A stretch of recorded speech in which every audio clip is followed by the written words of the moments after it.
네, 체포영장 집행 일임을 둘러싼 논란, 우선은 일단락되는 분위기지만 공수처가 혼란스러운 상황을 자초했다는 비판을 피하긴 어려워 보입니다. 공조수사본부는 다시 체포영장 청구부터 수사 절차를 다시 밟을 것으로 보입니다. 현장에 법조팀 취재기자 연결하겠습니다. 김영수, 이경국 기자 나와주시죠. 네, 계속해서 공수처에서 관련 소식 전해드리겠습니다. 앞서 임혜진 기자가 잘 설명해줬는데 지금까지 상황을 종합해보면요. 공수처가 경찰의 체포영장 집행을 일임을 했고 경찰은 이게 법적으로 논란이 있을 수 있다고 확인했습니다. 조금 전에 공수처가 공식적인 입장을 내놨습니다. 법리 검토한 결과 영장 집행 지휘권에 배제되지 않는다고 판단했고 하지만 중대한 사건인 만큼 작은 논란도 남기지 않기 위해 국수본과 의견을 같이 한다 설명했습니다. 결국 경찰이 밝힌 것처럼 공조본 체제 하에서 잘 협의해서 영장을 집행하겠다는 입장으로 볼 수 있습니다. 이경국 기자, 네. 오늘 오전부터 갑자기 혼란스러웠잖아요. 조율이 안 됐던 게 좀 원인 가운데 하나였던 것 같아요. 네, 맞습니다. 처음에 이 언론 보도를 통해서 이 내용이 알려졌습니다. 공수처는 어젯밤에 이 공문을 경찰에 보냈다고 하는데 경찰은 오늘 아침에 받았다고 하면서 이 시간차가 좀 발생을 했고요. 취재진이 처음에 이 경찰의 확인 절차를 거칠 때에도 경찰은 황당하다는 반응을 보인 바가 있습니다. 경찰 관계자는 이 협의가 아예 없었다는 건 아니라면서도 이 야간에 공문을 보낼 것은 예상하지 못했다고 말을 했고, 또 체포영장 집행 포함해서 앞으로 어떻게 할지 협의하는 과정에 있었고 이 협의가 완료되지 않은 상황에서 공문을 접수했다고 밝힌 바가 있습니다. 결국 한마디로 정리하자면 공수처가 협의 도중에 이렇게 좀 갑작스럽게 공문을 보낸 상황으로 파악이 됩니다. 네.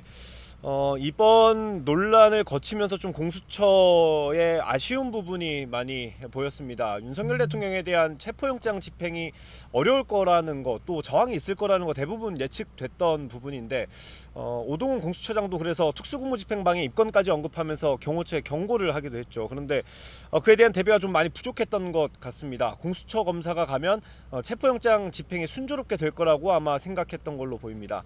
오늘 백브리핑에서 이재승 차장검사가 이런 방식으로 집행을 막을 거라고는 예상하지 못했다 이렇게 밝히기도 했는데요.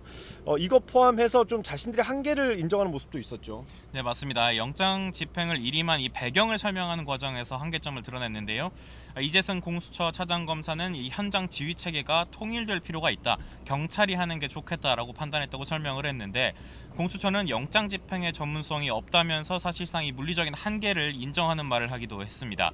그리고 윤 대통령 사건을 다른 기관으로 다시 넘길 수 있다 이런 취지의 답변도 나왔는데 불필요한 이유로 고집을 하거나 독단적으로 수사를 진행하지 않겠다면서 어느 단계에 이르면 검경의 사건을 재이첩하는 방안도 고려하겠다고 공수처는 언급을 했습니다. 사실 공수처 그동안 이 수사에 자신감을 거듭 밝혀왔습니다. 공수처장이 국회에서 구속수사와 체포 가능성을 언급하기도 하고 또 대통령 출국 금지 요청 사실을 직접 공개하기도 했었습니다. 그러면서 사건을 넘겨받았습니다. 검찰로부터 자료를 넘겨받았었는데 그동안의 자신감에 비춰보면 이 비판이 나올 수밖에 없는 상황인 것 같습니다. 네, 여기까지 일단 논란에 대해서 짚어보고요. 앞으로 어떻게 되는지 좀 설명을 드리겠습니다. 일단 체포영장을 처음 발부받았던 당시로 돌아간다고 보시면 될 것 같습니다. 다만 기존의 서울 서부지법에서 발부받았던 체포영장은 유효기간이 오늘 자정까지입니다. 그래서 공수처는 오늘 브리핑에서 체포영장 유효기간을 연장할 거라고 했는데 기존 체포영장을 반납하고 영장을 다시 청구해서 받을 것으로 보입니다. 공수처는 이후 경찰과 함께 다시 체포영장 집행 시점 그리고 방법을 논의할 걸로 예상됩니다. 법원이 재청구한 체포영장을 발부하지 않을 수도 있지 않느냐는 질문에 공수처는 그럴 가능성은 거의 없다 이렇게 밝히기도 했습니다. 만약에 이 체포영장이 발부된다면 이제 지난 3일 과정을 다시 밟아야 되는 거 아니겠습니까? 네.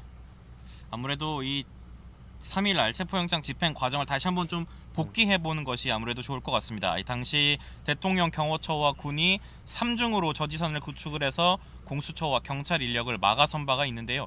특히 관저 부근에서는 200여 명이 팔짱을 끼고 벽을 쌓아서 저지했던 사실도 확인이 된 바 있습니다. 이후에 대통령 경호처는 문을 더 굳게 걸어 잠그는 모습입니다. 공수처가 저지선을 뚫고자 진입했던 산길에는 철조망까지 설치가 됐고 경호도 연일 삼엄해지는 모습입니다. 결국 체포영장을 다시 집행하기 위해선 공수처와 경찰이 투입되는 인력 규모를 더 늘리는 수밖에 없을 것으로 보이는데 다만 이미 공수처가 인력 동원 부분에서의 한계점을 인정한 상황인 만큼 결국 경찰의 지원이나 파견 인력 증원을 기대하는 수밖에는 없을 것으로 전망이 됩니다. 네, 이번 이 논란을 계기로 윤석열 대통령 측의 비판 수위도 좀 높아지지 않았습니까? 네, 맞습니다. 일단 경찰이 공수처의 체포영장 집행 일임은 사실상 없던 일이 된 것으로 보이는 상황인데요. 하지만 윤 대통령 측은 이번 일을 계기로 이 수사기관을 향한 날선 비판을 쏟아내고 있습니다. 윤 대통령 법률 자문이죠. 석동현 변호사는 YTN에 이 공수처가 내란죄 수사 그리고 체포영장 청구의 불법성을 스스로 인정한 셈이라고 지적을 했습니다. 이어서 석동현 변호사 오늘 기자 간담회도 진행을 했는데 윤 대통령도 이 법치주의가 무너지는 데 대해서 개탄하는 취지의 입장을 밝혔다 이렇게 전하기도 했습니다. 이에 앞서서 윤갑근 변호사도 공사 일부를 하청주는 거냐면서 비판을 했고 공수처와 경찰이 꼼수로 사법 내란을 획책하지 말고 적법 절차를 지켜라 이렇게 지적하기도 했습니다. 네, 여기까지 공수처에서 전해드렸고요. 상암동 스튜디오 나와주십시오.